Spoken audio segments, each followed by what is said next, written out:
téléspectateurs du monde entier, shalom, shalom, grand public, bienvenue à vous à cette émission spéciale où des choses spéciales se passent. Ici avec mon frère, Papa Simeon, shalom, shalom à toi, comment ça va? Par la grâce de Dieu. Amen. Amen. Voyons, la semaine passée, nous avions été édifiés, enseignés sur un thème qui s'intitulait ici déjà Christ est la solution. Christ est la solution, voilà. De nos vies et du monde. Et c'est vrai, nous avons retenu que sans Christ nous ne pouvons rien. Amen. Sans Christ l'homme n'est rien. Très bien. Sans consulter Christ qui est la volonté d'un chrétien. Un chrétien qui n'a pas Christ, c'est un chrétien qui n'a pas la foi. Un chrétien qui n'a pas la foi ne peut pas avancer. Un chrétien qui ne cherche pas quelle est la volonté de Christ n'a pas encore avancé. Donc Christ est la solution dans nos vies, dans nos entreprises, dans nos foyers, dans la vie de nos enfants et dans le monde entier. C'est lui qui est le chemin, la vérité et la vie. Alléluia. Amen. Ok. Et dans le livre de Colossiens, chapitre 2, à partir du verset 3, où la Bible nous dit que Christ est le trésor de la science et de toute l'intelligence et de toute la connaissance. Amen. C'est comment gloire soit rendue à Dieu. Amen. Parce qu'à un moment donné, nous réalisons qu'aujourd'hui, vraiment, le monde en a besoin. Nous, en avons besoin, quand vu des pareilles situations comme ce que le monde traverse à l'heure actuelle. Amen. Le monde a besoin plus de Christ. Très bien. Avant, pour trouver la solution, pour qu'il étende sa main, pour lui ait compassion, parce que c'est un Dieu miséricordieux. Il a solution à toutes choses. Donc toi qui nous suis du côté de l'Asie, de l'Europe, de l'Amérique, de l'Afrique, quel que soit l'endroit que tu nous suis, nous te faisons un gros shalom et à toute la famille de l'Église divine, les serviteurs de l'Église divine, à partir de la tête du prophète Évariste, la révérende Maman Michel et tout le reste des hommes de Dieu de l'Église divine. Nous vous saluons, soyez scotchés pour le direct de cet après-midi. Amen, c'est ça mon frère. Ok, donc et ce soir nous aborderons un thème pour moi très puissant qui s'intitule ici le destin. Amen. Oui, nous parlons de ce mot, mais nous ne savons pas précisément. Le chrétien ne sait pas ce qu'on appelle le destin. Tout à fait. C'est quoi le destin? C'est quoi mon destin? Quel est mon destin? Voilà le thème que nous allons aborder cet après-midi. Ensemble, toi qui nous suis, toi qui es scotché, toi qui es fidèle auditeur du plateau de l'Église divine, scotche-toi, envoie tes questions et vous aurez les réponses. C'est quoi le destin? Expliquez c'est quoi le destin. Tout à fait. Amen. Et sur ce plateau, nous aurons l'occasion en même temps d'en parler. Donc soyez connectés et invitez vos membres, vos proches, vos amis qui sont autour de vous ou qui sont à l'échelle mondiale. Invitez-les à suivre cette émission. Et comme le disait mon frère ici, nous avions en même temps besoin de vos réactions en nous écrivant sur notre page Facebook Prophète Évariste Opara. Et le Dieu de l'Église divine vous bénira. La Bible dit, veillez à ce que personne ne soit privé de la grâce de Dieu. Amen. Donc pendant que tu as fait l'œuvre d'un évangéliste, alors cependant nous allons aller rapidement sur ce plateau. Sur cet après-midi, nous serons accompagnés de la grande Maman Émilie, Maman Dominique Émilie qui sera avec nous ce soir, qui va faire son entrée tout de suite. Bonne arrivée, c'est révélé, sois bénie. Comment va maman? Ça va. Sois bénie par le nom de Jésus-Christ. Amen. Ces téléspectateurs en même temps qui nous regardent ont besoin de vos salutations. Shalom, peuple de Dieu. C'est avec une grande joie que nous retrouvons encore en ce jour pour partager des moments agréables et favorables avec vous. Amen. Prenez un stylo, prenez une feuille pour noter des versets bibliques seront cités. Tout à fait. Amen. Ok, merci. Pour continuer, nous avons encore notre jeune frère mignon, le roi de l'Éternel, Papa Ken, qui est avec nous. Il va nous accompagner cet après-midi tout au long de cette émission, qui fait son entrée dans cette pièce. Alors, shalom mon frère. Shalom papa. Comment va? Amen. J'aime souvent ce qui dit si Jésus est toujours à la tête du Père, intercédant pour moi, alors je me sens bien. Amen. Alléluia. Alléluia. Amen. Merci. Donc, soyez connectés parce que des bonnes choses vont commencer à leur place sur le plateau. Amen. Alléluia. Encore bien. Merci à vous qui accordez du temps, n'est-ce pas, pour prendre soin de l'œuvre de Dieu et pour l'avancement de l'œuvre de Dieu. Et ce soir, c'est une soirée particulière où Dieu nous accordera la grâce de parler de sa parole et de parler du destin. Est-ce que beaucoup aujourd'hui se posent des questions? Est-ce que je suis vraiment destiné à accomplir quelque chose?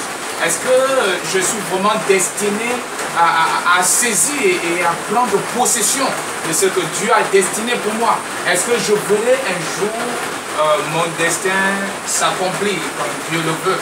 Et beaucoup se posent des questions, c'est fini, c'est trop tard. Mais tout au long de ce plateau, nous aurons l'occasion d'en parler, n'est-ce pas? Amen. Amen.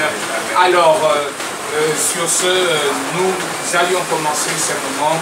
Nous vous exhortons à vous connecter brièvement parce que ce soir, nous ayons en même temps besoin de vos réactions en nous écrivant. N'hésitez surtout pas de nous écrire. Cela est très important pour nous parce qu'avec la rédaction, nous prenons du temps d'étudier, de revoir toutes vos lettres via Facebook. Donc n'hésitez pas ce soir et le Dieu de cette Église divine vous bénira dans le nom de Jésus-Christ de Nazareth. Alors nous commençons, mon frère. Oui, merci, pasteur. Voilà. Je vois qu'il y a du prêche dans la pièce et la présence de Christ est là. Il a dit qu'ils sont beaux et qu'il est de ceux qui annoncent la bonne nouvelle. Et c'est quoi notre thème de ce jour? Sérieusement, c'est un thème très important dans la vie d'un chrétien. Ma simple cause, c'est déjà, le premier point, c'est déjà de définir c'est quoi le destin. Amen. Et parlant du destin, nous ne cherchons pas à comprendre, à analyser, à avoir l'explication du mot destin.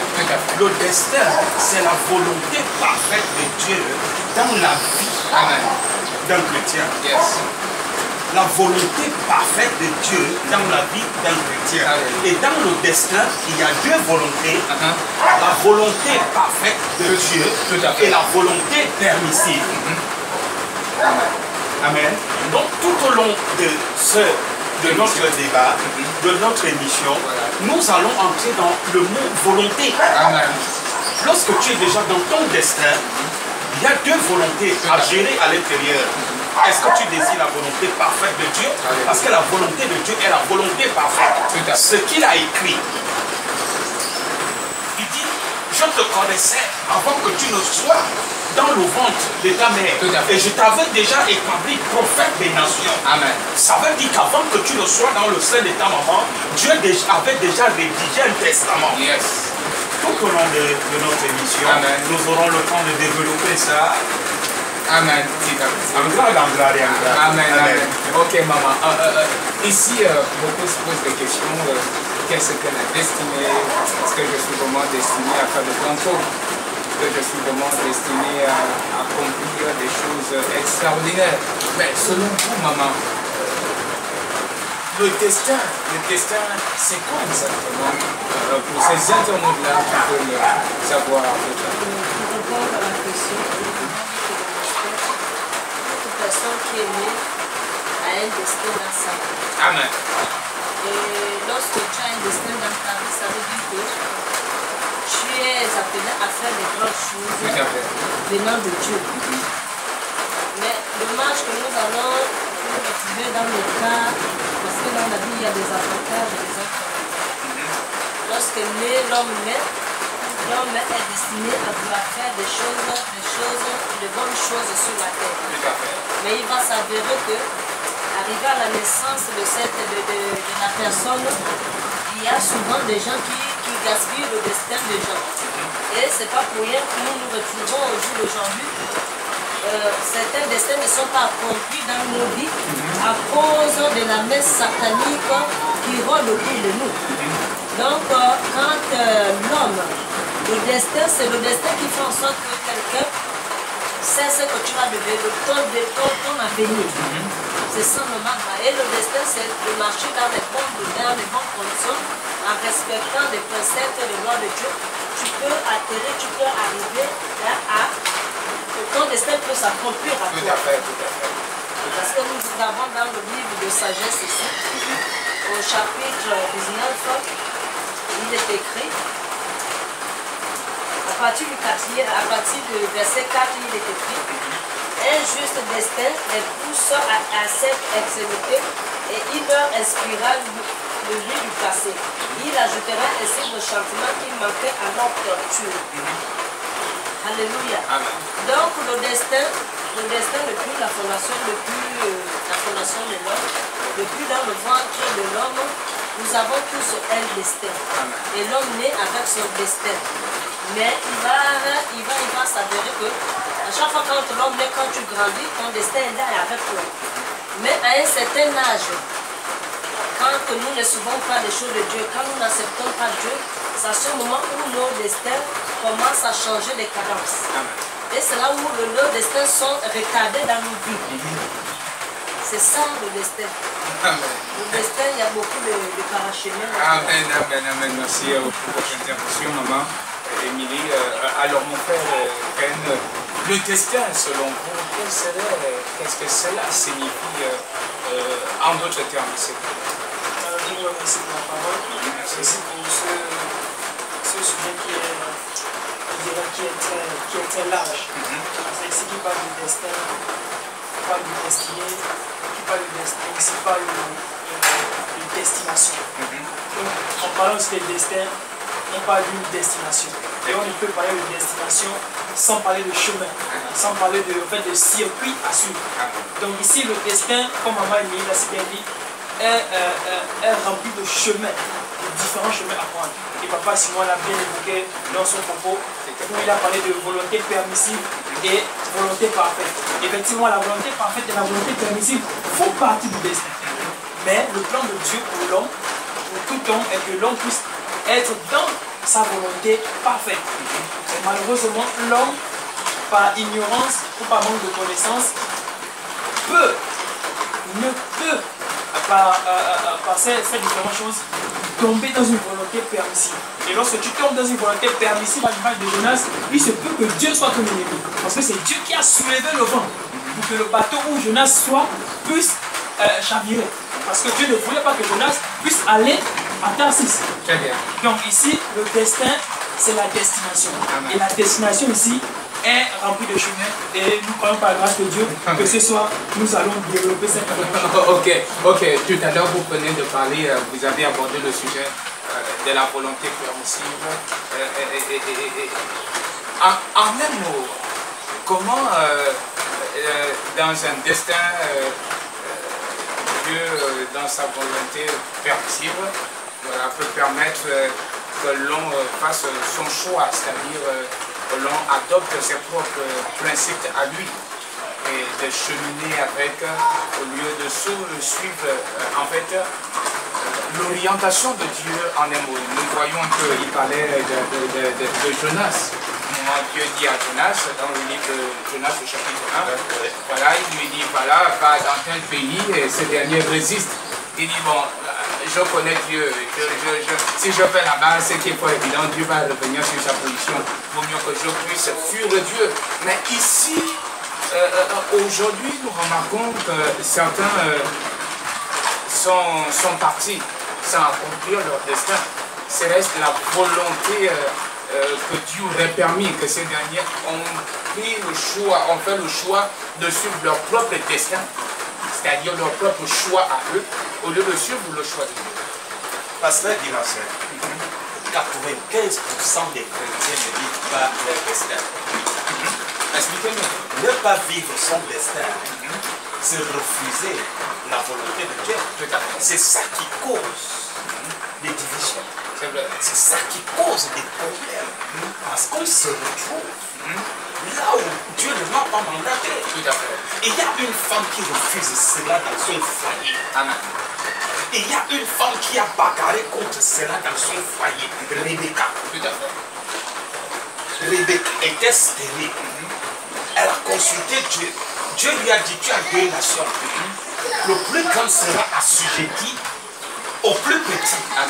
Lorsque les enfants sont nés, elle veillait. La Bible déclare que Ésaü était un habile chasseur. Jacob passait son temps à dormir. Et la maman qui avait la révélation, qui connaissait le destin de Jacob, l'aimait comme ça. Mais le papa, qui n'avait pas le destin, qui n'a pas cherché à connaître, a demandé à Dieu quel est le destin. Papa, révèle-moi le destin de mes enfants. Il s'est contenté de la corruption parce que Esaü utilisait la corruption pour être béni par son père. Il préparait de la viande et il donnait à son père. Et son père lui dit, va me chasser du gibier pour que je te bénisse. Je suis déjà vieux. Je me vois en train de partir. Et Rebecca, qui surveillait son mari depuis qu'elle était en grossesse, parce qu'elle savait que c'est son mari qui avait la déclaration prophétique dans la vie de Jacob. Rebecca, cette femme a veillé sur le destin de son fils parce qu'elle avait la révélation du destin. Mais maintenant, nous refusons de demander à Dieu quel est mon destin. La chair prend le dessus. Tu regardes ton âge, tu regardes ta situation, tu dis est-ce que je peux encore faire quelque chose? Très bien. Est-ce que vous voyez un peu? Nous nous levons, tu te mets, parce que ma soeur, elle est commerçante, je dois aussi aller faire le commerce. Est-ce que je dois vendre la même chose qu'elle? Je me lance dedans. Et quand je vais échouer, je vais accuser ma soeur qui m'a appelé. Est-ce que j'ai demandé à Dieu, papa, si je veux faire le commerce, c'est dans quel domaine? Est-ce que vous voyez un peu? Quel est mon destin? Est-ce que c'est parce que tout le monde va à la police que moi aussi, à cause du chômage, je vais aller à la police et j'invoque le nom de Christ? Non. Consulte Christ, demande-lui, papa, quel est mon destin? Il va te montrer. Certains sont en Europe, ils sont allés en Europe, en Occident, ils périssent là-bas. Est-ce que ton destin se retrouve là-bas? J'ai un puissant témoignage à l'église civile. Le prophète Évariste, une sœur de l'église civile, vient voir papa. Papa, elle a gagné un boulot à l'extérieur, hors du Gabon, la nation gabonaise, elle va à l'étranger. Lorsqu'elle vient voir l'homme de Dieu, le prophète lui dit que non, ma fille ne va pas, ce boulot-là n'est pas pour toi. C'est un piège. La femme là a vu le prophète et elle était une intercesseuse. Elle dit au prophète, non, ça c'est la vérité. Je suis contre la volonté de Dieu dans ma vie. Elle est venue consulter la voix de Dieu. Elle est venue consulter l'oracle de Dieu. Elle dit non. Elle est allée faire le passeport. Elle n'a pas fait un an à l'étranger. Ce qu'elle a subi là-bas, elle ne pouvait pas tout témoigner. En assemblée. Elle a subi des choses. Oui, mais elle n'a pas. Elle a consulté Christ, mais elle a douté de la voix, elle a douté de Dieu. Maintenant, voilà sa volonté permissive. Tu as demandé à Dieu, papa, quelle est ta volonté? Maintenant, Dieu te dit, ça là, ne voyage pas. Le boulot là, c'est pas ton boulot. Ne te déplace pas. Maintenant, tu forces. C'est à cause. La cause pour laquelle il y a des divisions dans le foyer, il y a des divisions dans nos ménages, il y a parce que nous avons attrapé ce qui n'est pas, ce que Dieu ne t'a pas destiné. Le travail que Dieu t'a destiné, tu le fais sans te poser des questions. La force pour le faire ne vient pas de toi. Ce que Dieu t'a destiné, la volonté parfaite de Dieu dans ta vie, tu ne forces pas. C'est vrai. Il est vrai que cette volonté que Dieu peut t'accorder, celle-là qui est parfaite, elle ne se fait sur aucun chagrin. Et nous voyons un peu, parlons un peu de cela, mon frère. Nous voyons un peu le cadre de Moïse. Oui. Dans le livre de Genèse, Exode au chapitre 3, du verset 4, où Dieu va appeler Moïse.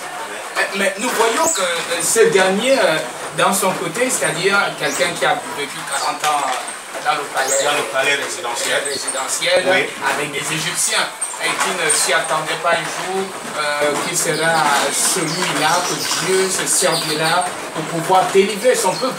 Et nous voyons que ce dernier, même à un moment donné de sa vie, je me pose la question, est-ce que réellement il connaissait sa destinée?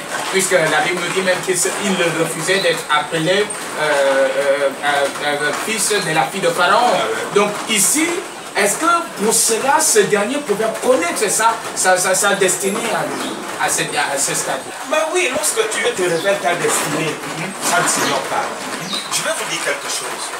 Le destin, tu peux te retrouver dans un endroit donc il n'y a pas de destin. Tout à fait. Vous voyez un peu, Mathieu était quoi? C'était En commandant les impôts. Tout à fait. En commandant les impôts. Au service des Romains. Et tu connais ce qu'on appelle Oui. un douanier, un directeur des impôts. Pierre était quoi? Un pécheur. Mais ils avaient un destin commun. C'est vrai. C'est lui d'être apôtre de Jésus-Christ. Amen. Est-ce que Pierre pouvait s'imaginer un seul instant, un jour, d'être assis Non. aux côtés de Matthieu? Non. Impossible. Impossible. Impossible. C'est pas ça. Mais parce que lorsque Christ entre dans ton bateau, Tout à fait. lorsque Christ entre dans ta vie, la première chose que Christ te révèle, c'est ton destin. Tout à fait. Tout à fait. Ça c'est vrai, ça c'est vrai. Ok, sans t'interrompre, mon frère. Voilà un peu, nous voyons un peu la situation parce qu'aujourd'hui, comme nous le disions tout à l'heure, certains ne connaissent pas réellement leur destinée. C'est-à-dire, il y a certains aujourd'hui qui ne sont pas appelés à porter la Bible, mais qui portent la Bible. Il y a certains qui ne sont pas appelés à faire des affaires, mais qui sont appelés à porter la Bible, mais qui font des affaires. Mais plus tard, ils voient que la fin de quoi n'avance plus, il n'y a plus de succès. La personne se pose des questions, mais attends, qu'est-ce qui se passe au lieu obligé de rentrer dans des trucs un peu bizarres. En réalité, quel serait le problème de ces personnes? Est-ce le problème de l'ignorance ou le problème, comme disait mon frère, de sorte qu'ils ne vont pas consulter Dieu comme l'a fait Rebecca qui allait consulter Dieu? Mais avant que Rebecca n'aille aller consulter Dieu, nous voyons que son mari a fait un exercice. C'est-à-dire la Bible dit qu'il a été allé intercéder. Donc ici, à part cette intercession, comment l'homme peut découvrir son destin en un monde? Bon, nous avons... Comment même l'homme peut découvrir son destin, c'est en ayant son acceptant et en s'abandonnant à la parole. Amen. Parce que nous voyons aussi le cas de Joseph. Joseph s'était abandonné à Dieu. Et Joseph marchait selon les préceptes et les lois de Dieu. Tout à fait. Et même lorsque Josabel s'est levée dans la vie de Joseph, étant dans la maison de Potiphar, il ne s'est pas laissé, il ne s'est pas détourné de la voie de Dieu. Tout à fait. Il est resté fidèle à Dieu. Et c'est à cause de cela que nous voyons ici que Joseph est arrivé à son destin. Parce qu'il n'a pas pu le voir de gauche à droite, il n'a pas été influencé par des choses négatives. Et c'est à partir de là où Joseph son destin va s'accomplir dans sa vie. Mais nous avons aussi un autre cas ici, là, qui est le cas de Saul. Saul qui n'était pas dans son permission, il n'était pas dans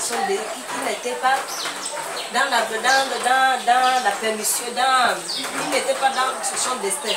Donc il n'était pas dans, comment dirais-je, dans la volonté parfaite. Hein? Nous allons lire ici dans le livre de 1 Samuel 13, à partir du verset 13. Samuel dit à Saul, tu agis en insensé. Tu n'as pas observé le commandement que l'Éternel ton Dieu t'avait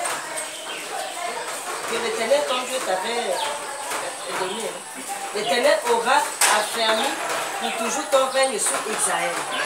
Parce que le destin, quand il y a des inconvénients et des avantages, c'est lorsque tu n'obéis pas. C'est lorsque tu n'obéis pas au commandement, au précepte et aux lois de Dieu.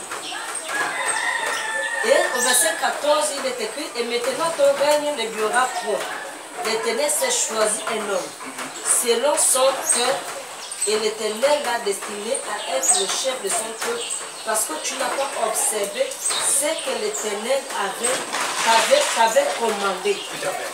C'est à partir de là, parce que tout à l'heure, papa, tu disais qu'il y en a beaucoup qui n'arrivent pas à leur destin. C'est normal. Beaucoup n'arrivent pas à leur destin. C'est parce que nous n'arrivons pas à respecter les lois de Dieu, les commandements de Dieu et les préceptes de Dieu. C'est pas pour rien que tu vas voir que pour être chrétien, tu vas mettre longtemps, juste à ce que tu vas mourir sans que ton destin ne soit bouillant en toi. Parce que nous ne respectons pas les choses de Dieu. Mais lorsque Saul n'avait pas respecté le commandement de Dieu. Saul n'avait pas respecté les lois de Dieu. Et c'est à cause de cela où Saul avait échoué. Saul avait échoué et son destin n'a pas été accompli comme il le fallait. Parce qu'il n'avait pas respecté. Mais par contre, si Joseph, il a tenu ferme. Joseph a accepté les persécutions. Joseph a accepté le désert. Joseph a accepté tout. Malgré que même ses frères qui voulaient le tuer, il ne s'est pas détourné de ça. Et comme il avait tellement suivi la parole de Dieu, il marchait selon les pas de Dieu. Et c'est à partir de là où Joseph où le destin de Joseph s'est accompli dans la vie de Joseph. Tout à fait, ça c'est vrai. Amen, c'est d'accepter. Mais mon frère, souvent c'est facile. Est-ce que c'est facile souvent d'accepter pour certains qui sont assis dans la chair, comme disait mon frère tout à l'heure? Alors nous ne pouvons pas dire que c'est facile, nous ne pouvons pas aussi dire que c'est difficile. La meilleure façon d'étudier ou en quelque sorte de voir des personnes qui ont réussi ou pas leur destin, nous entrons dans la Bible, parce que tout est dans la Bible. J'aimerais lire d'abord deux passages avant de tomber sur un exemple parfait. J'aimerais lire le psaume 139, verset 16. La Bible dit ceci: quand je n'étais qu'une masse informe, tes yeux me voyaient, et sur ton livre étaient tous inscrits les jours qui m'étaient destinés, avant qu'aucun d'eux n'existât. Donc avant que je ne puisse venir sur la terre, Dieu me connaissait déjà et Dieu me connaissait déjà. Donc la meilleure façon de connaître sa destinée, c'est de connaître le Dieu de la destinée. Parce que tu ne peux pas connaître ta destinée si tu ne connais pas le Dieu de la destinée. Et le psalmiste dit encore dans le psaume 31, verset 15 que mes destinées sont entre tes mains. Mon temps est entre tes mains. Donc la meilleure façon de connaître sa destinée, c'est de connaître le Dieu qui façonne les destinées. Et lorsqu'on voit l'exemple de Jésus, l'exemple parfait, dans Luc 4, 18, il dit: l'Esprit du Seigneur est sur moi, parce qu'il m'a oint pour annoncer la parole, pour guérir les malades, pour donner aux captifs la liberté. Donc Jésus, en fait, connaissait son destin. Jésus connaissait, en fait, sa vocation. Il savait le pourquoi il venait sur la terre. Donc la meilleure façon de connaître le pourquoi tu viens sur la terre, c'est de connaître le Dieu qui t'a envoyé sur la terre. Jésus a dit: je ne fais que ce que je vois le Père faire. Ce que je fais, ce n'est pas de moi-même, que je fais tout ce que le Père me dit de faire. Amen. Je veux enchérir ce que dit Papa Ken. La volonté, lorsque tu es dans ton destin, même si tu tombes, Christ te relève. Est-ce que vous savez, est-ce que vous comprenez un peu? Jésus-Christ à Gethsémani, il dit: papa, s'il était possible de m'éloigner de cette coupe, mais papa, non selon ma volonté, mais ta volonté. Il désire la volonté de son Père. Est-ce que nous désirons la volonté de Christ? Je vais prendre ma mère Émilie, ce qu'elle disait tout à l'heure. Beaucoup sont des prophètes qui ne sont pas élus de Dieu. C'est pas leur destin. Tu peux prêcher, c'est pas ton destin. Tu peux guérir, c'est pas ton destin. C'est par envie. Parce que il y a de cela quelques années, on appelait des hommes de Dieu des ratés, non? C'est vrai. Hein? C'est vrai. Mais au jour d'aujourd'hui, tout le monde veut porter la Bible que je suis un pasteur. C'est pas ça. C'est vrai. Mais beaucoup, tu vois, j'ai un ami à moi. Il y a un de ses fils qui était chez son grand frère. Son grand frère, c'est un fervent croyant. Il lui dit: bon, ton fils qui est chez moi là, je veux l'inscrire au séminaire. Il dit à son grand frère: pardon, s'il te plaît, les prêtres meurent pauvres. Moi là, ma famille doit être élevée. Mon fils doit entrer à l'école de football. Parce qu'il faut qu'il relève la famille. Les footballeurs ont de l'argent. Est-ce que tu suis le raisonnement d'un homme? C'est-à-dire, croire en Dieu, s'abandonner en Christ, c'est la pauvreté. Le propriétaire de toutes choses, le riche des riches.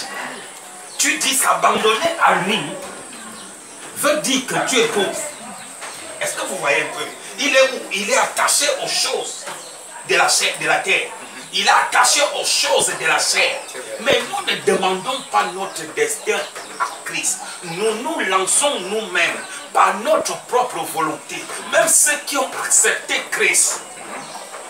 Tu veux marcher avec Christ. Christ te dit, ça là, ce n'est pas pour toi. Nous voyons ça dans la vie des chrétiens. Tous les jours. Ça, c'est pas pour toi. Dieu te révèle que ça, c'est pas pour toi. Il utilise son mot et te dit, ça là, c'est pas pour toi. Toi, tu dis, papa, ça là, c'est pour moi. Amen, amen. Il est mignon. Il est galant. Sans pichichi, c'est pour toi, c'est pas pour toi. Dieu te dit, c'est pas pour toi. Tu dis, papa, ça, c'est pour moi. Maintenant, Dieu te permet. La volonté permissive. Maintenant, Dieu dit, ah, il lave les mains. Il dit, vas-y. Ce que tu vas écoper, ne m'appelle plus. Et beaucoup d'entre nous, c'est à cause de ça que nos bénédictions sont retardées. C'est vrai, c'est vrai, c'est vrai. Lorsque tu entres dans la volonté permissive, quand ce que Dieu a dit de toi, ça va retarder. Et nous passons des années et des années à se poser des questions. Lorsque tu vas te réveiller, tu vas dire qu'il est déjà tard et tu recommences. Voilà la cause. La volonté parfaite de Dieu, c'est ce que Dieu dit de toi. La volonté de Dieu était qu'Abraham quitte le pays de son père et sa mère et de faire cette marche. Lorsque la chair d'Abraham est sortie sur le chemin, on a dit frappe le rocher d'un coup. La chair d'Abraham ressort. Dieu lui dit, tu as échoué. Des yeux tu verras, mais tu n'entreras pas. Parce que quoi? Moïse a échoué dans son destin. Tout à fait. Tout à fait. Est-ce que vous voyez un peu? Moïse a échoué dans tout ce qu'il a travaillé. Il a vu Dieu en action. Il a vu Dieu en œuvre. Mais la chair de Moïse prend le dessus sur lui. Tout à fait. Et son entourage. Des fois, c'est notre entourage. Amen. Est-ce que vous voyez un peu? Moïse tape le rocher. Le rocher s'écrase. Un seul coup. Qu'est-ce qu'il fait? Tôt. Il ajoute encore tôt. Il a douté de qui? De Christ. Il a douté de la capacité de Dieu en lui. Il a douté de la force de Dieu en lui. Il a douté de la puissance de Dieu en lui. Qui lui dit, va, tape un seul coup. Est-ce que vous voyez un peu? C'est ce qui se passe avec le chrétien de nos jours. Le chrétien ne croit pas à la déclaration de Dieu dans sa vie. Le chrétien ne croit pas au vouloir de Dieu dans sa vie. Le chrétien ne croit pas à sa destinée. Amen, amen, amen, amen. Amen. Ce que vous dites est vrai, mon frère. Et ici, nous parlons surtout des chrétiens. Voilà, des chrétiens, des croyants. Parce qu'aujourd'hui, nous remarquons, comme l'apôtre Paul pouvait le dire, que l'église ici, c'est le corps de Christ. Voilà, donc, prenons un peu l'exemple d'un corps. Il y a les yeux, il y a les 4 membres. Donc, chacun joue son rôle. Amen. Voilà, donc, du coup, aujourd'hui, nous réalisons qu'au sein de l'église, c'est-à-dire, chacun veut automatiquement être prophète.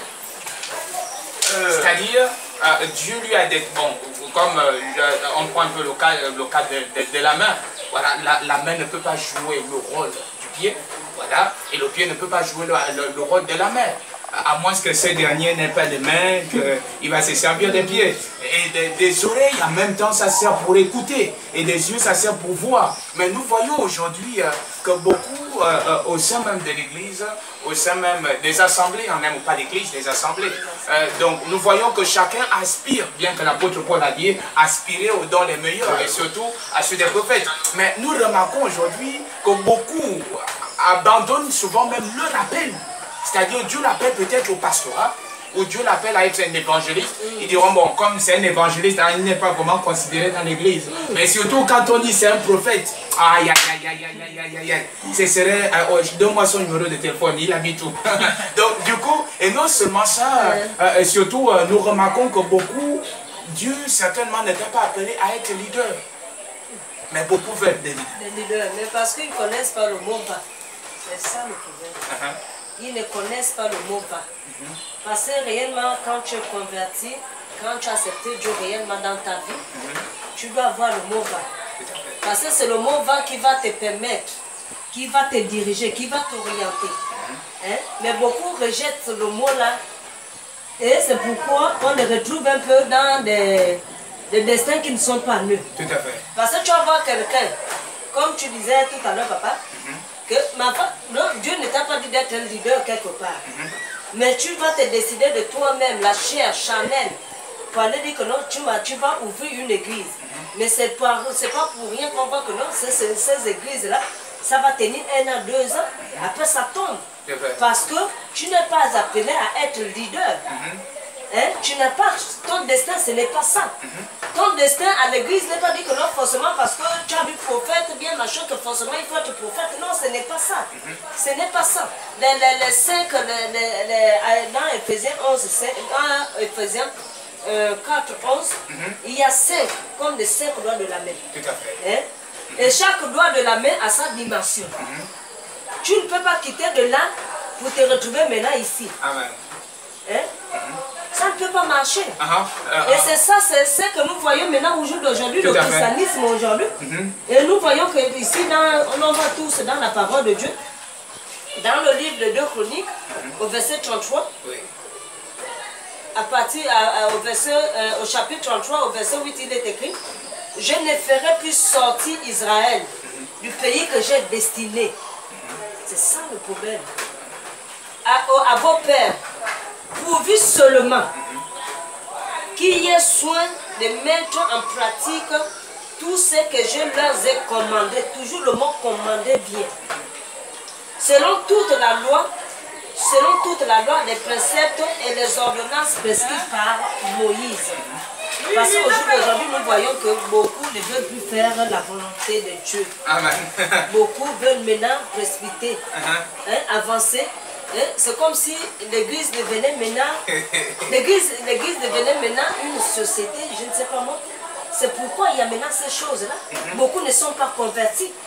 Parce que réellement, si un chrétien est vraiment converti, un chrétien doit attendre le temps de Dieu. La tempérance revient encore sous le mot. Un véritable chrétien doit attendre le temps de Dieu. Un véritable chrétien doit attendre que le mot va, vient en lui. Parce que si Dieu te dit va, ça veut dire que tu as maintenant la possibilité, et c'est Dieu lui-même.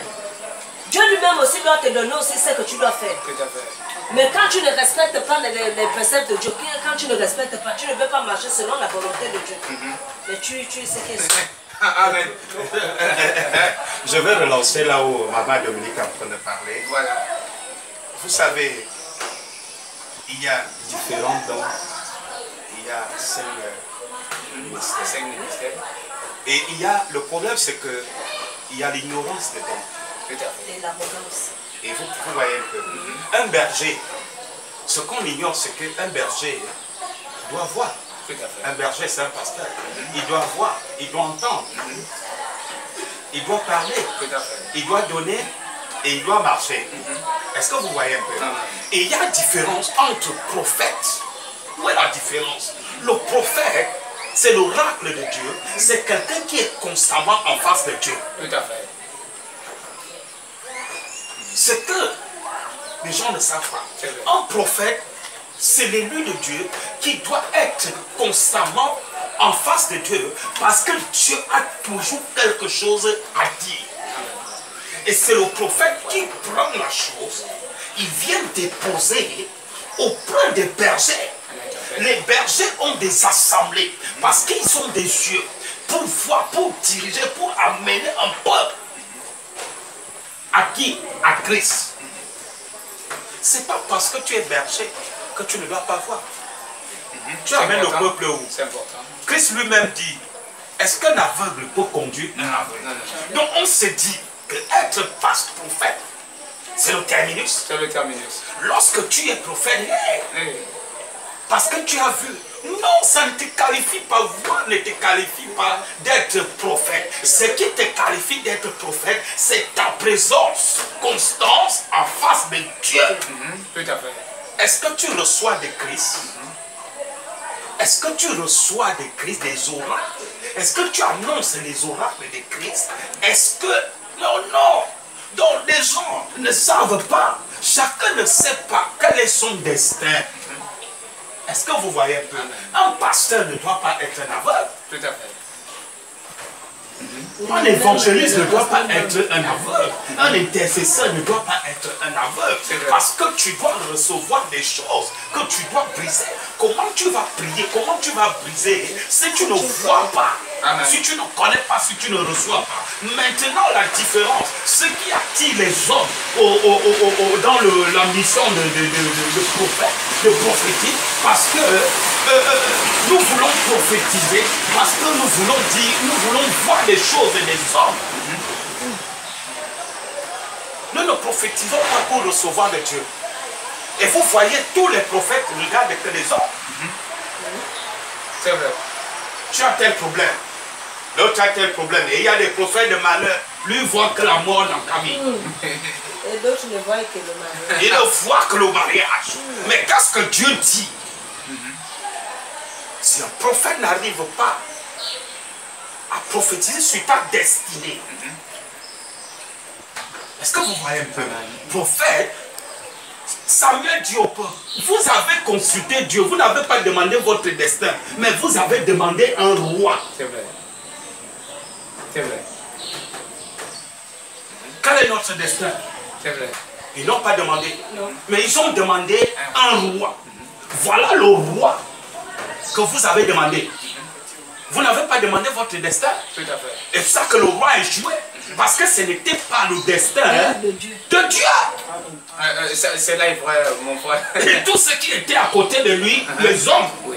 qui ne lui étaient pas destinés, il a été abandonné. C'est vrai. Il a commencé à... Amen. Amen.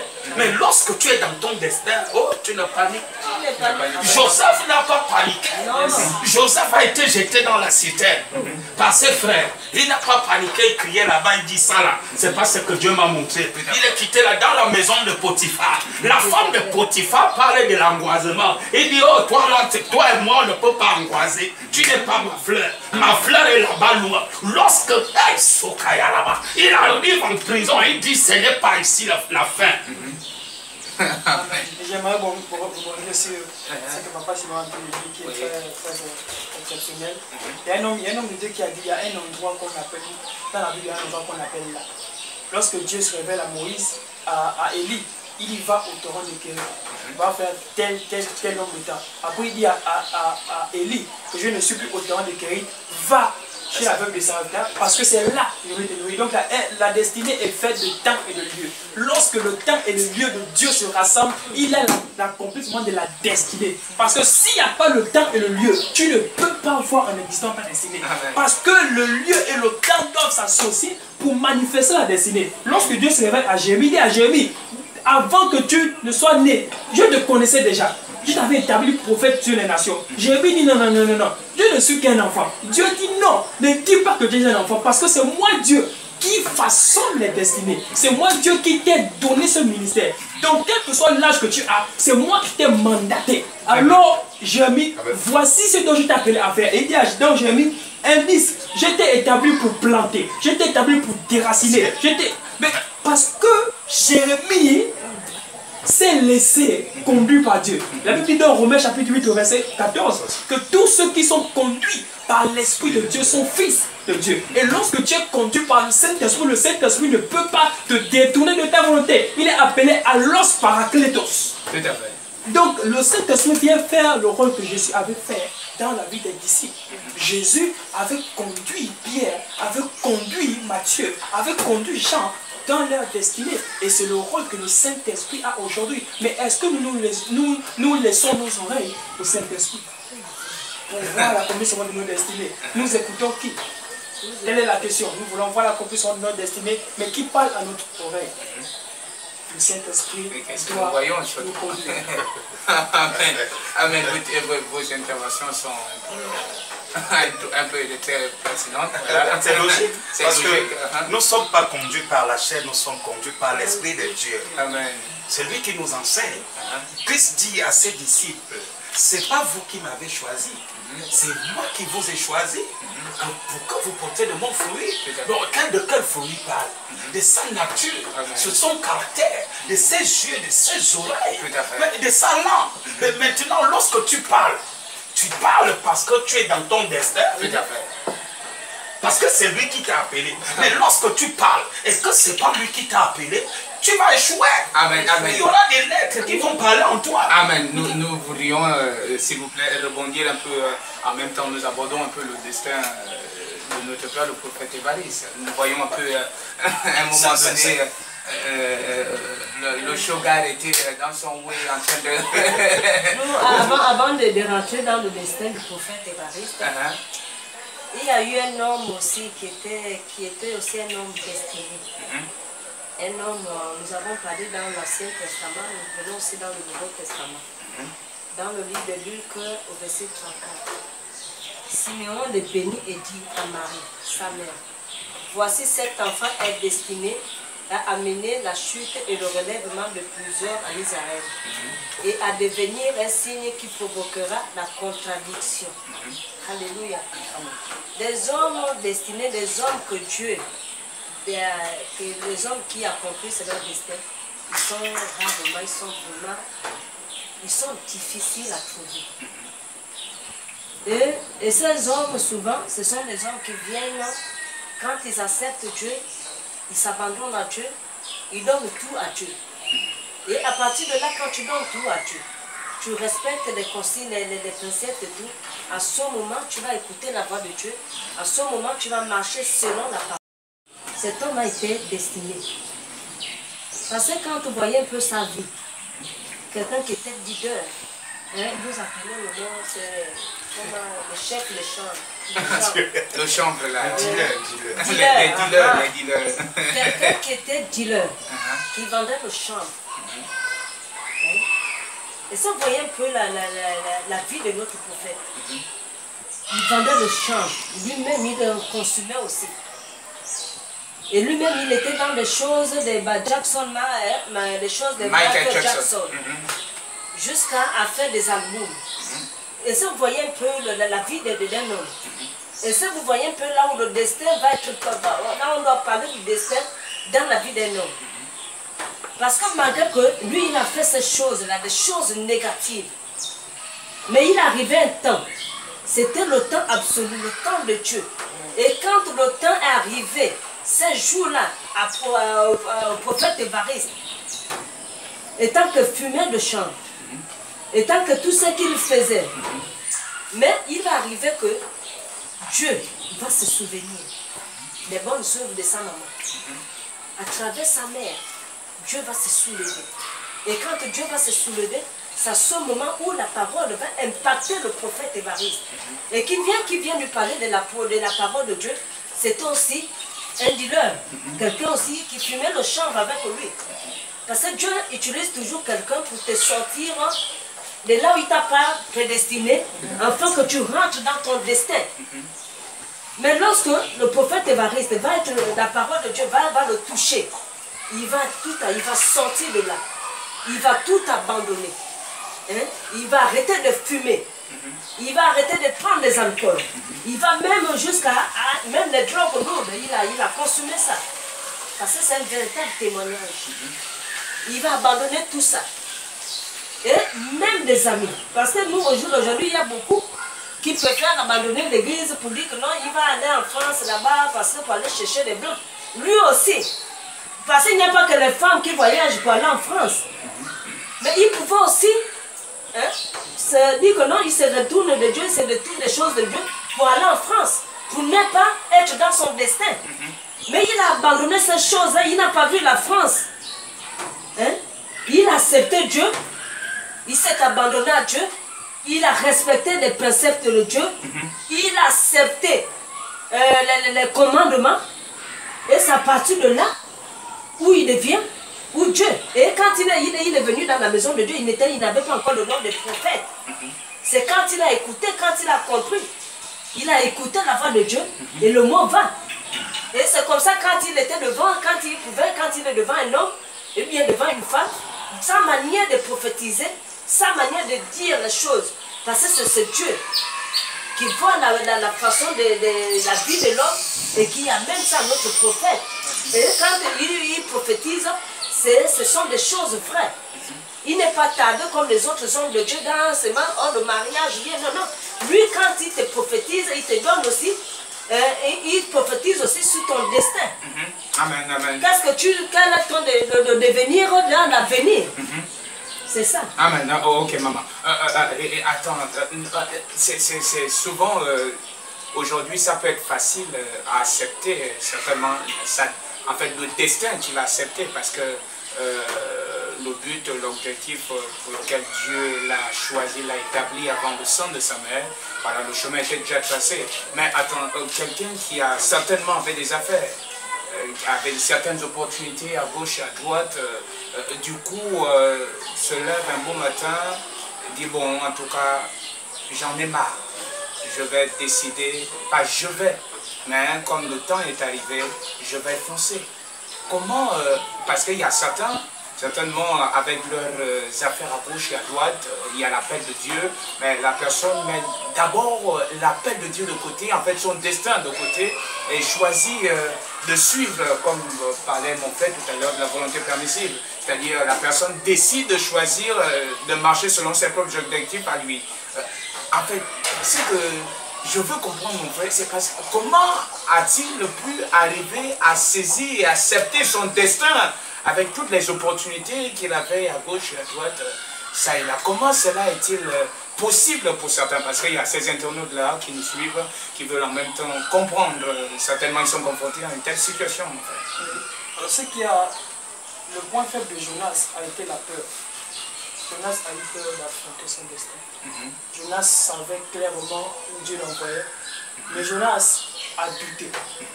A douté non pas de ce que il devait subir. Tout à fait. Mais il a douté de la capacité de Dieu. Et c'est là où l'homme, c'est là la faute de l'homme. Parce que l'homme doute des capacités de Dieu. Comme j'ai dit tantôt, pour connaître ta destinée, tu dois connaître le Dieu de ta destinée. Ce n'est pas toi l'homme qui propose à Dieu ta destinée, c'est Dieu qui façonne ta destinée. Très bien. Et lorsque Dieu façonne ta destinée, c'est que Dieu a le schéma de ta destinée. Dieu a les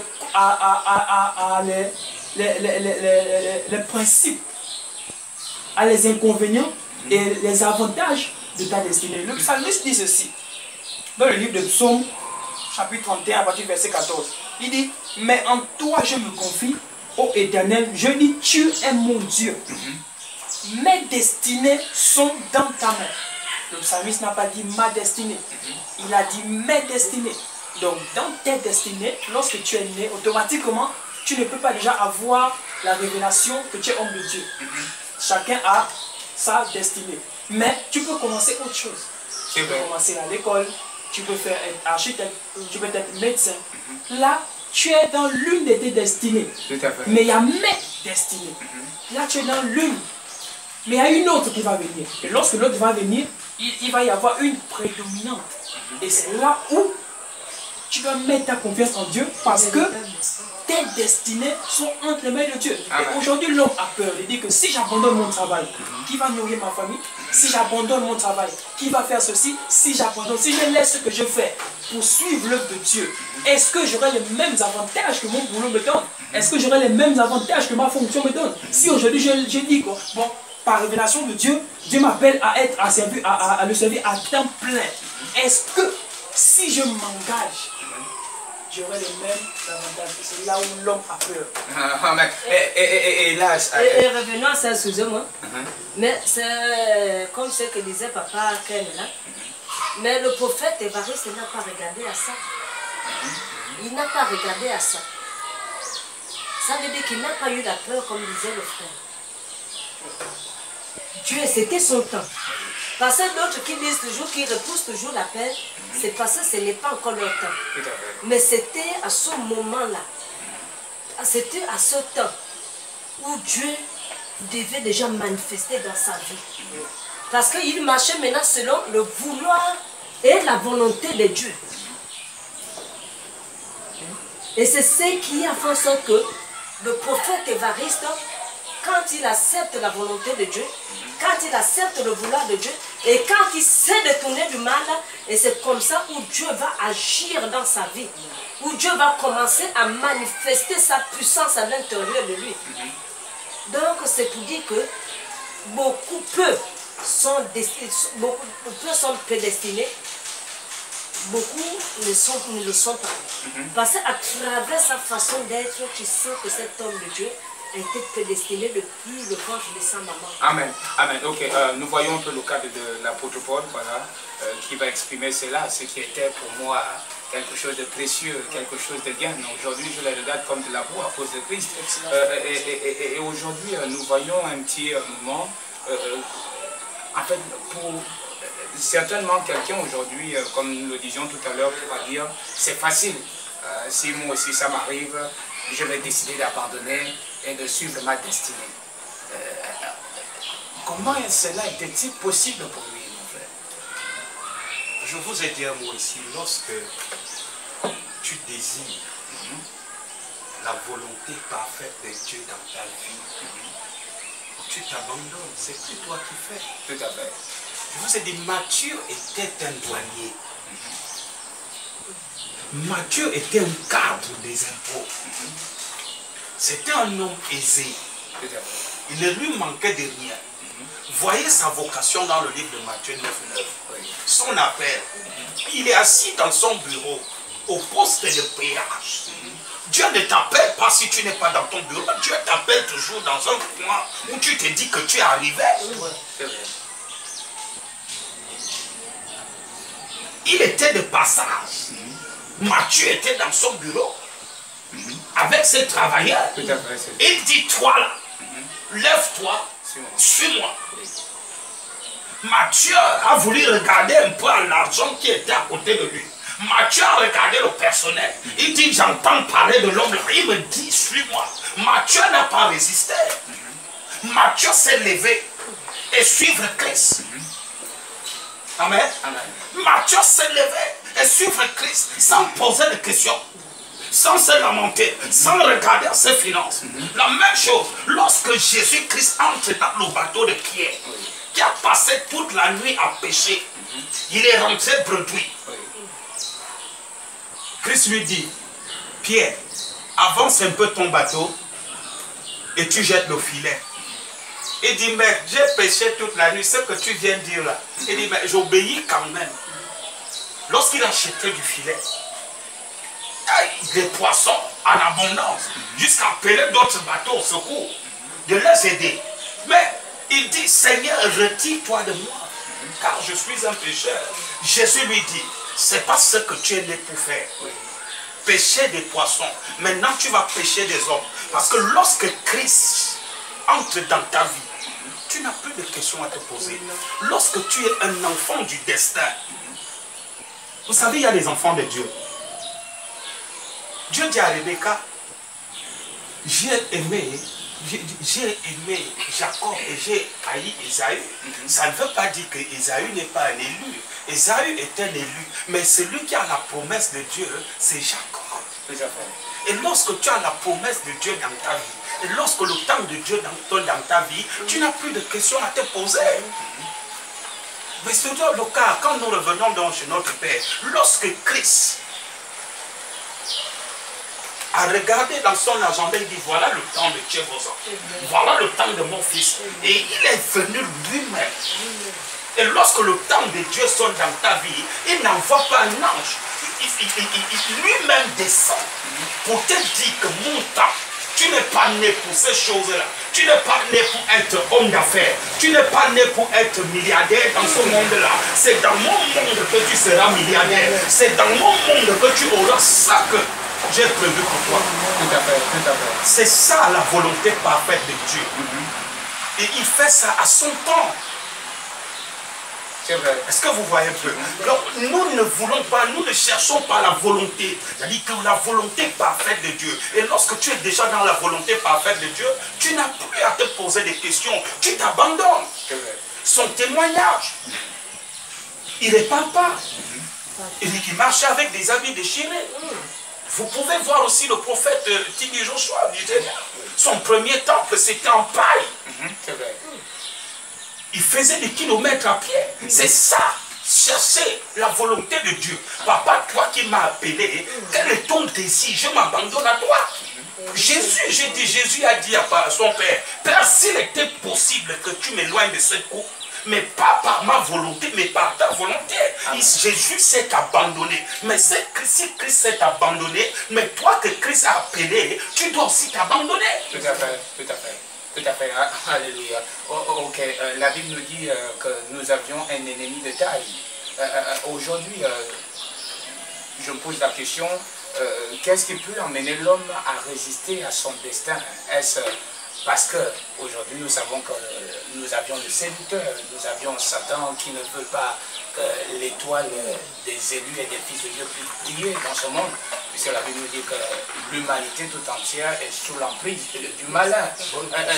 Et ici, pourquoi Satan lutterait-il contre le destin des enfants de Dieu? Bonne question.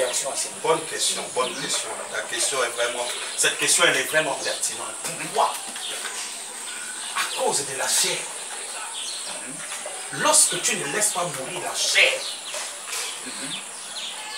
lorsque tu ne dis pas à Christ, moins de moi, prends plus de moi et donne-moi plus de toi, la chair va toujours parler en toi. Les envies, c'est ça que je place en toi. L'envie, envier autrui, envier la chose d'autrui, envier les maisons, envier les chaussures, envier des voitures. Parce que tu ne fais pas confiance en Christ et tu n'es pas bâti. C'est dans le désert que Christ te montre ce que tu auras, ce que tu seras demain. J'ai suivi une émission là où il y a un journaliste a posé la question au prophète Joshua. Qu'est-ce qui t'a permis de tenir pour arriver à cela? Est-ce que tu as vu ce que tu devais avoir? Il a dit oui, si ce n'est pas ça. C'est la même chose que notre père, le prophète d'évangile, ne cesse de nous dire. Quand il nous dit qu'il voit l'église divine, quand il voit l'église divine, il voit ceux qui vont l'accompagner à l'église divine. Voilà des choses. Joseph a vu. Mais Joseph a vu. Les étoiles. Amen. Les étoiles se prosternaient devant lui. Mais donc quand il s'est retrouvé chez Potiphar, il a dit ça là, ce n'est pas ce que j'ai vu dans le surnaturel. Hein? C'est ça qui te permet de tenir. Mais lorsque tu n'as pas été bâti, lorsque tu n'as pas accepté le désert dans ta vie, la chair va ressortir. C'est ça qui fait chuter. Vous aviez abordé un sujet là sur Joseph. C'est vrai que Joseph a vu des étoiles, a vu la lune, le soleil se prosterner. Mais nous voyons que les 2 ans qu'il va passer en prison, il va mettre sa confiance vers l'homme. Il dit à l'épanissier, l'homme qui tient la coupe du roi, il dit, quand tu sortiras de cette prison, voilà, va plaider pour moi au roi. Parce que je n'ai rien. À un moment, Joseph voulait s'approcher sur un homme. Voilà, parce qu'il y a certains qui ont... Non, mais son destin, normalement, il n'avait pas fait confiance à l'homme. Non, il n'avait pas. Mais l'homme, Dieu aussi utilise l'homme aussi pour ton avancement. Maman, écoute un peu. Il y a une chose. À un moment du désert, à un moment de la souffrance, à un moment de... Christ à la croix dit, papa, pourquoi m'as-tu abandonné? Ça dit que tu vois que l'affaire, moi-même je me souviens un jour, je suis allé auprès de papa. On avait fini le cours des élus. Je suis allé, j'ai dit, papa, l'affaire si. Mais si c'est l'homme qui m'avait appelé, il devait déjà démissionner. L'affaire là, regarde mon corps. Il a commencé à rire. Parce qu'à un moment, le désert doit te pénétrer à une dimension jusqu'à on se dit que l'homme peut nous aider. Joseph s'est dit que cette chanson pouvait l'aider, comme il était à la cour du roi. Et la Bible déclare qu'il a oublié. Lorsque les chansons sont sorties, il a oublié. Donc la liberté de Joseph ne dépendait pas de l'homme. Ça dépendait de Dieu. Voilà même pourquoi il a passé encore 2 ans de plus en prison. Non, parce que le temps de Dieu n'avait pas encore sonné. Le temps de s'asseoir, le temps d'entrer à la cour royale n'avait pas encore sonné. C'est ça, nous voulons entrer vite à la cour royale avant le temps, avant d'entendre le mot va. Est-ce que tu comprends un peu? Jésus, en envoyant ses 70, il a dit allez. Et lorsqu'il disait au revoir aux disciples, il dit, allez dans des nations. Amen. Libérer les captifs. Mais maintenant, nous sommes là, nous sommes les enfants du prophète Évariste. Je n'entends pas le mot va. Parce que j'ai 2 ou 3 relations. Je commence à parler un peu bien. Et je m'en vais ouvrir l'église. Donc tu crois que les anges là. Excusez-moi de prendre la parole. Vraiment, c'est vrai qu'on dit, on revient toujours dans l'histoire de la Bible, 5 insensés et 5 sages. Tu sais, au jour d'aujourd'hui, les serviteurs de Dieu, que Dieu me pardonne, nous n'avons pas le droit de juger. Mais nous arrivons aussi à sortir aussi ce que nous voyons. Parce que vraiment c'est marrant, ça devient marrant, c'est comme si beaucoup prenaient le nom de Jésus-Christ et Nazareth comme la mise dedans. Le fait de faire même 10 ans dans une église ne te qualifie pas homme de Dieu. Parce que tout dernièrement, nous avons eu un petit souci là. Mais lorsque je viens voir David, je dis à David que ta fille là-bas appelé par rapport à une situation. Mais papa va me dire que ma fille, vous pensez que tous ceux qui sont autour de moi là, vous pensez que tous sont comment dirais-je, ils sont brisés, sont nés de nouveau. Ce jour-là, je suis restée comme ça, la bouche ouverte, les yeux, j'étais comme ça, là, je dis oh. Et c'est pour dire que beaucoup échouent à partir de là. Parce que lorsque nous voyons les hommes de Dieu, parce que tu as vu l'homme de Dieu avec ton père spirituel, tu cours après lui. Et quand il va ouvrir l'église, beaucoup échouent pour aller dans ces églises-là. Parce que l'homme de Dieu qui est allé ouvrir l'église n'a pas eu le mot va, n'a pas eu le mot voir, n'a pas vu. Mais il va ouvrir l'église, ce n'est pas de la volonté de Dieu. Ce n'est pas son destin. Nous n'allons pas mentir. Arrêtons de mentir. Il faut dire la vérité. Parce qu'un véritable homme de Dieu doit amener les brebis de Dieu auprès de Dieu. Amen. Parce qu'il y en a beaucoup qui amènent, qui font sortir les enfants de Dieu pour aller dans leurs histoires qui sont en train de fabriquer à gauche, à droite, là où la présence de Dieu n'est pas dedans. Et beaucoup, parce qu'il y en a beaucoup qui en parlent. Et ça me touche, ça me fait très mal. De voir que comment un homme de Dieu, quand Dieu t'a donné la permission, si c'est la volonté de Dieu d'aller ouvrir l'église, tu n'as même pas le droit d'amener quelqu'un de l'église là où tu étais. Si réellement, si Dieu marche avec toi, si tu as eu la vision véritable de Dieu, tu vas ouvrir un ministère, toi-même tu commences à faire l'évangélisation. Et à partir de là, tu verras si vraiment Dieu est avec toi. Tu vas commencer à voir tes brebis dans ta bergerie. Mais au jour d'aujourd'hui, nous voyons que ces hommes de Dieu, excusez-moi, hein, mais c'est une vérité. Parce qu'il n'y a plus de tabou en Christ.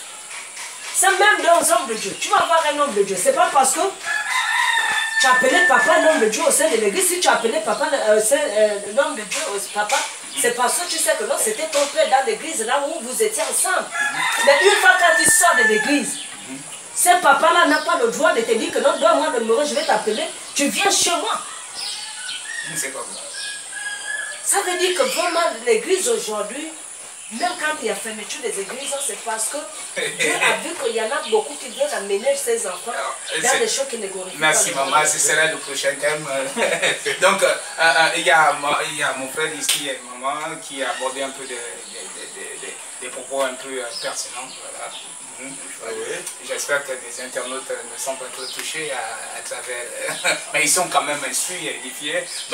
Ici, nous étions en train de nous poser la question. Aujourd'hui, il y a beaucoup qui ont vu leur destin. Mais souvent, en cours de route, souvent, ils perdent espoir. Et du coup, ils se détournent. Quel serait le problème à l'origine exactement? Ce que j'aimerais aussi signaler dans la destinée, c'est que lorsque Dieu, d'une façon, la destinée de l'homme, il y a ce qu'on appelle les aides de la destinée. C'est Moïse qui a reçu la vision, et Moïse ne faisait pas tout. Il y avait Aaron qui était près de lui, et il y avait aussi Marie qui était là.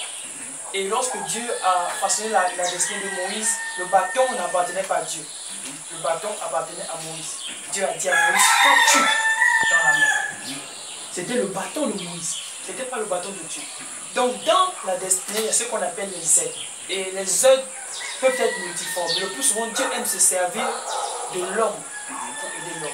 Il n'y a pas eu de Josué sans Moïse. Il n'y a pas eu d'Élisée sans Élie. Il n'y a même pas eu de disciples sans Jésus. Il n'y a même pas eu de Timothée sans Paul. Et lorsque Jésus apparaît à l'apôtre Paul sur le chemin de Damas, lorsqu'il se révèle à lui, la conséquence est que Paul devient aveugle. Et lorsque Paul devient aveugle, il fait 3 jours en étant aveugle. Mais la personne qui a imposé les mains à Paul, ce n'est pas lui-même. C'est Ananias. C'est Ananias qui a en quelque sorte libéré la destinée de Paul. Parce que si Ananias ne posait pas les mains à Paul, Paul devait toujours avoir les yeux fermés. Mais il a fallu qu'un homme puisse venir imposer les mains à Paul, afin que les yeux de Paul puissent s'ouvrir. L'apôtre dit, j'ai vu, il y avait comme des écailles qui tombaient de ses yeux. Pourquoi? Parce que Dieu, dans la destinée de l'apôtre Paul, a utilisé Ananias. Et même Ananias, lorsque Dieu se révèle à Ananias, Ananias a un peu peur, mais il dit Dieu, mais c'est ce homme que j'ai appris qui persécute l'église. Dieu dit, c'est vrai, qui persécute l'église, mais je l'ai choisi pour mon œuvre, pas pour son œuvre à lui, mais parce que j'ai vu en lui quelque chose que je pouvais manifester. Donc, parce que j'ai parlé, tu vas lui poser les mains afin que sa destinée puisse être déclenchée. Donc l'homme est un facteur déterminant dans la destinée de l'homme. Et d'où vient déjà la question? Aujourd'hui, nous remarquons que l'homme est le propre ennemi de sa destinée. Pourquoi ça fait? L'homme est l'ennemi de sa propre destinée. Tu es l'ennemi de ta destinée parce que tu laisses ta chair prendre le dessus. La simple cause, c'est de laisser ma chair prendre le dessus de mon esprit. Lorsque ma chair ressort, c'est quoi la chair? C'est des envies.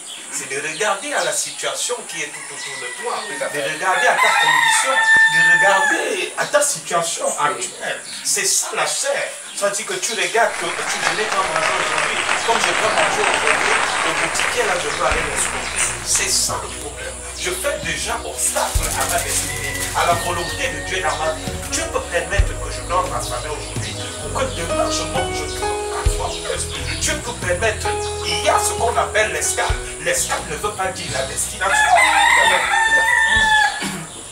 Donc la simple cause que le chrétien, c'est nous faisons sortir notre chair. Et la Bible est claire, ceux qui doivent adorer Christ, c'est en esprit et en vérité. Dieu nous bâtit, il nous appelle en esprit. C'est dans l'esprit que tu vas recevoir ta destinée. C'est pas dans la chair. Certains sont chrétiens, ils ne rêvent pas. Certains sont chrétiens, ils ne reçoivent pas. Mais pourquoi ils ne reçoivent pas? Pourquoi ils ne rêvent pas? Parce que leur esprit est en prison. Est-ce que vous voyez un peu?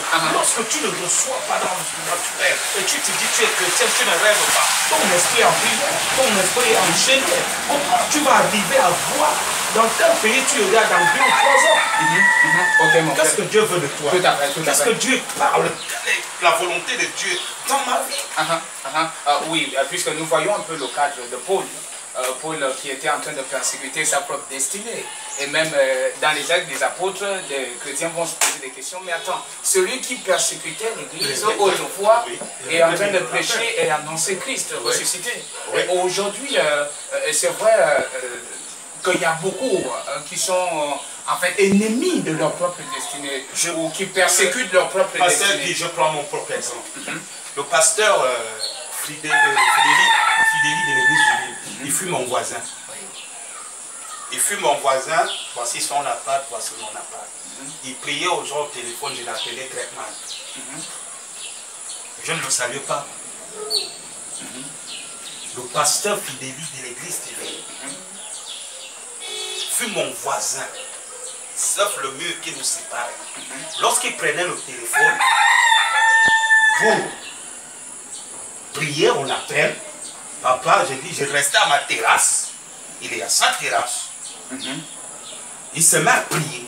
Je l'appelle, regarde-moi le Gretman là. Il s'abuse. Mais au jour d'aujourd'hui, Alléluia. Alléluia. Au jour d'aujourd'hui, on m'appelle fils du prophète Évariste. Amen. Prie pour moi. Amen. Pose-moi la main. Je persécutais qui? Je persécutais mon avenir. C'est vrai. Je ne savais pas pourquoi j'étais né. Je disais, j'appelais les hommes de Dieu, les Grecs. Ok. Donc je suis un exemple palpable. Amen, amen, amen. Amen. Ok. Il y a une dame qui m'a dit, attends, toi là, tu es à l'église. Je suis sûr que ce n'est pas une femme qui t'a amené là-bas, ou bien tu es allé chercher une femme. Parce que, tel qu'elle me connaît, c'est inadmissible que je porte la parole de Dieu pour elle. Amen. Puisqu'elle me connaît. Ok. Donc j'étais l'ennemi. Amen. Voilà la simple cause. Ok. Parce que nous ne connaissons pas. Je ne connaissais pas mon destin. Là, tu l'as connu. Oh! Ok, ça, compte tenu du temps, compte tenu du temps, voilà, il faut être des bons citoyens. Et ces moments étaient des moments formidables, des moments très agréables. Vraiment, des mots me manquent pour pouvoir exprimer ma joie, exprimer cette gratitude-là vis-à-vis de vous, vis-à-vis de l'œuvre de Dieu. C'était des moments forts. Donc, compte tenu du temps qui nous reste, chacun aura juste 30 secondes pour conclure son mot de fin. Donc, le thème d'aujourd'hui s'intitulait « Le destin ». Et je sais qu'avec les interventions de nos frères et sœurs, c'était vraiment puissant, très pertinent. Amen. Vous aviez été édifiés, enseignés, enrichis à travers cela, et certainement beaucoup sont revenus dans de bonnes résolutions. Donc nous commençons par Papa Siméon. Oui, merci. Mon mot de fin, il est très simple. Demandez à Dieu quel est votre destin. Amen. Comment connaître ton destin? C'est de s'abandonner à Christ en esprit et en vérité. Amen. Et dans le destin, il y a deux volontés. La volonté parfaite et la volonté permissible. Désirons la volonté parfaite de Dieu. Amen. Et nous allons voir la main de Dieu dans nos vies. Amen. Ok. Que Dieu vous bénisse. Amen, Maman Lily, très rapidement.